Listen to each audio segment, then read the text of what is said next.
हिंदवी स्वराज्याचे जनक छत्रपती शिवाजी महाराज वयाच्या 32व्या वर्षामध्ये निधड्या छातीने मृत्यूशी झूज देणारे, मृत्यूवरती विजय प्राप्त करणारे स्वराज्य रक्षक छत्रपती संभाजी महाराज, ज्यांनी शौर्याला वाढवलं घडवलं, त्यांना रंजल्या गाजल्यांची स्वराज्य निर्माण करण्याची प्रेरणा दिली त्या राष्ट्रमाता राजमाता जिजाऊ, ज्यांनी लिहिलेल्या संविधानावर त्या संपूर्ण देशाची व्यवस्था चालते ते राज्यघटनेचे महामानव डॉक्टर बाबासाहेब आंबेडकर, माता रमाई, स्त्री शिक्षणाच्या आद्य क्रांतिकारक क्रांतिज्योती सावित्रीबाई फुले.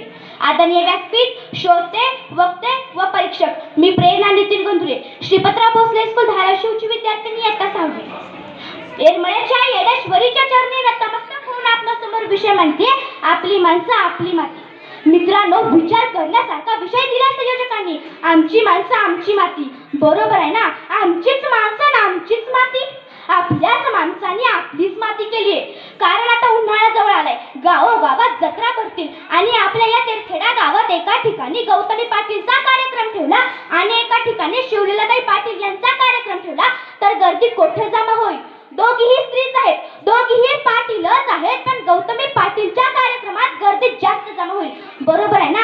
ज्याच्या तोंडात एकही दात नाही, ज्याची अर्धी लाकडं मसनात गेली, अशा म्हाताऱ्या सुद्धा डोक्यावरचा पटका उभीत पाटलांचा बैलगाडा हे गाणं शिळवाजवीत म्हणतात.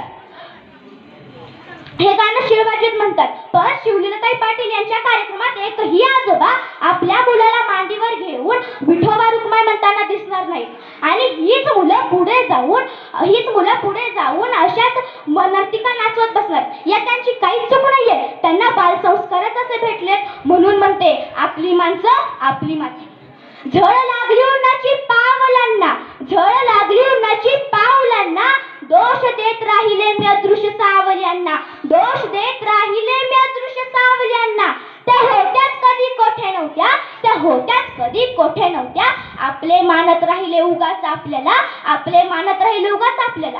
निर्जीव सोन्या नाण्याला मखमली डब्यात दडवून ठेवणारे पण स्वतःच्या आई वडिलांना वृद्धाश्रमात पाठवणारी ही आपलीच माणसं आहे. तो बाप आपल्या पोराला नवीन चप्पल नवीन कपडे पुरवितो, स्वतः मात्र तुटकी चप्पल आणि आठवडाभर एकच ड्रेस वापरतो.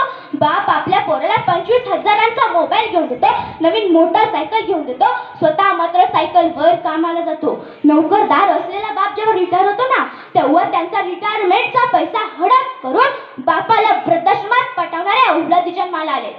औलाद हा शब्द झोंबत असेल हो, पण ज्या बापाने अंगा खांद्यावर ठेवलं, सारे हट्ट पुरे केले, याच बापाला म्हातारपणात वृद्धाश्रम दाखवलेला हा शब्द योग्य आहे. म्हणूनच म्हणते आपली माणसं आपली माती. मित्रांनो, 2 ऑक्टोबर 1972 रोजी गांधी जयंती दिवशी मुंबई दूरदर्शन सह्याद्री वाहिनीची सुरुवात झाली. मराठी प्रेक्षकांना काय आवडेल त्यासाठी एक शेतीविषयक कार्यक्रम सुरू करावा अशी संकल्पना पुढे आली आणि सायंकाळी 7च्या बातम्या अगोदर एक धून ऐकू यायची. ती म्हणजे कवी शांताराम नांदगावकर यांनी लिहिलेली.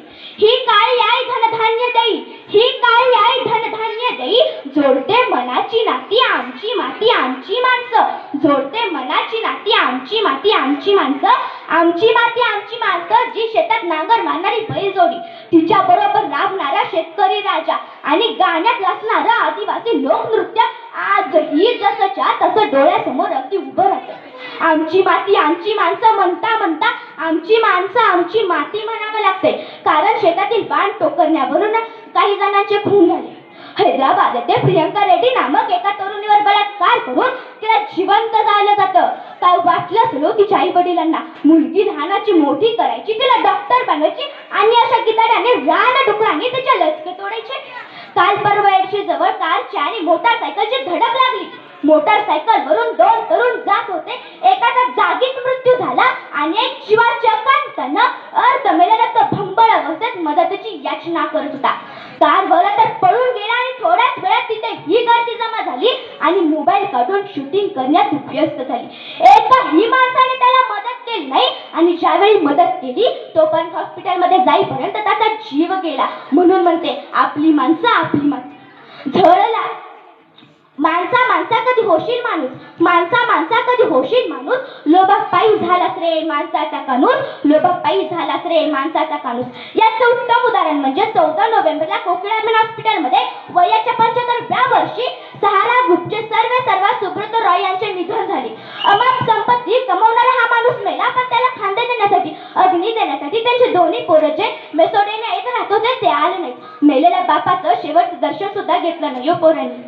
जिजाऊंच्या आदर्श संस्कारात शिवराय घडले तर डॉक्टर बाबासाहेब आंबेडकर यांना रात्री अभ्यासावेळी झोप येऊ नये म्हणून त्यांचे वडील स्वतः जागे राहत होते.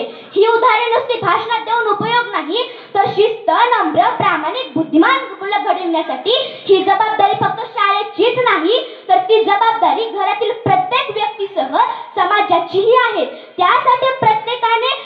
त्यासाठी प्रत्येकाने जबाबदारी घेणे, तशी कृती करणे अगदी गरजेचे आहे. आणि आम्हाला परत कधीच म्हणावे लागणार नाही की आपली माणसं, आपली माती. जय जिजाऊ, जय शिवराय. धन्यवाद. धन्यवाद प्रेरणा.